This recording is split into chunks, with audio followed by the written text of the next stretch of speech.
ನಮಸ್ತೆ, good morning. Nagaveni ಕಿಚನ್ಗೆ ಸ್ವಾಗತ. ನೋಡಿ, ಇವತ್ತಿನ ಒಂದು ರಾಗಿ ಗಂಜಿ ಇವತ್ತು ಬೇರೆ ಥರ ಇದೆ. ಒಂದು ಗ್ಲಾಸ್ ನೀರು ಇಬ್ಬರಿಗೆ, ಮತ್ತು ಅದರೊಳಗೆ 2 ಸ್ಪೂನು ಹಿಟ್ಟು ಹಾಕ್ಕೊಂಡು ನೀರು ಹಾಕ್ಕೊಂಡು ಕಲಿಸ್ಬೇಕು. ರಾಗಿ ಹಿಟ್ಟು ಕಾಣಿಸ್ತಾ ಇದೆಯಾ? 1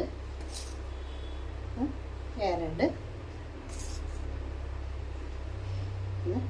2.5 ಸ್ಪೂನ್ ರಾಗಿ ಹಿಟ್ಟು ನೀರಾಗಿ ಕಲಿಸ್ಕೊಳ್ಳೋದು.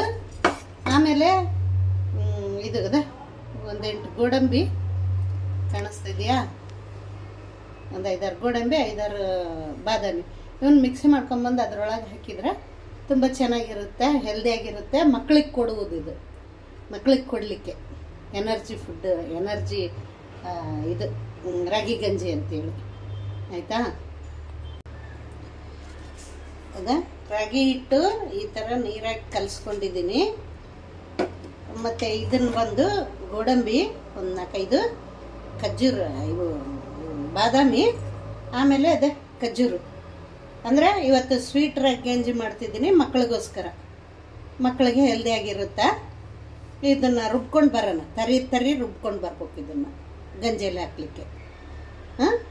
ಸಬ್ಸ್ಕ್ರೈಬ್ ಮಾಡ್ಕೊಳ್ಳಿ, ಲೈಕ್ ಮಾಡಿ, ಇಷ್ಟ ಆದರೆ ಹೇಳಿ, ಇಷ್ಟ ಆಗಲಿಲ್ಲದ್ರೂ ಹೇಳಿ. ಇದನ್ನು ರುಬ್ಕೊಂಡು ಬರೋಣ. ಈ ಥರ ಎಲ್ಲ ಮಿಕ್ಸಿ ಒಳಗೆ ಹಾಕಿ ತರಿಯಾಗಿ ರುಬ್ಕೊಂಡು ಬರೋಣ. ಇದು ಕಾಣಿಸ್ತಾ ಇದೆಯಾ? ಇದು ಸ್ವೀಟ್ ಗಂಜಿ. ಇದು ರುಬ್ಕೊಂಬಂದಿದ್ದೀನಿ. ಇದು ಗಂಜಿಗೆ ಹಿಟ್ಟು ಹಾಕಿದ್ಮೇಲೆ ಕಲಿಸುವುದು. ನೀರು ಕುದಿಯೋಕೆ ಬಿದ್ದಾವ. ನೀರು ಕುದೀತಿರ್ಬೇಕಾದ್ರೆ ಹಿಟ್ಟು ಹಾಕಿ ಕಲಕಿ ಚೆನ್ನಾಗಿದ್ದು ಗಟ್ಟಿ ಆಗ ಮುನ್ನ ಹಾಕಿ ಅದನ್ನೊಂದು ಸ್ವಲ್ಪ ಬೇಯಿಸಿ ಇಳಿಸುವುದು. ಹೀಗೆ ಈ ಪೌಡ್ರ್ ಮಿಕ್ಸಿ ಮಾಡ್ಕೊಂಡಿವಲ್ಲ, ಈ ಪೌಡ್ರನ್ನ ಹಾಕೋದು.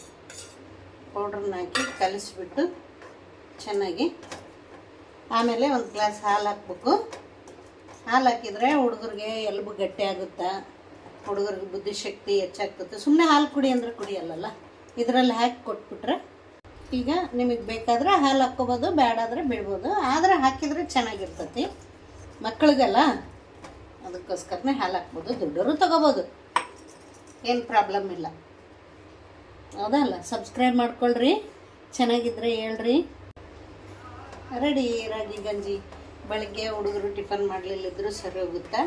ಇದರಲ್ಲಿ 1 ಸ್ಪೂನ್ ತುಪ್ಪ ಹಾಕಿದರೆ ಚೆನ್ನಾಗಿರ್ತೈತಿ. ಹುಡುಗರಿಗೆ ಏನೇನು ಹೆಲ್ದಿಗೆ ಬೇಕೋ ಅದನ್ನೆಲ್ಲ ಸಿಗುತ್ತಾ ಟಿಫನ್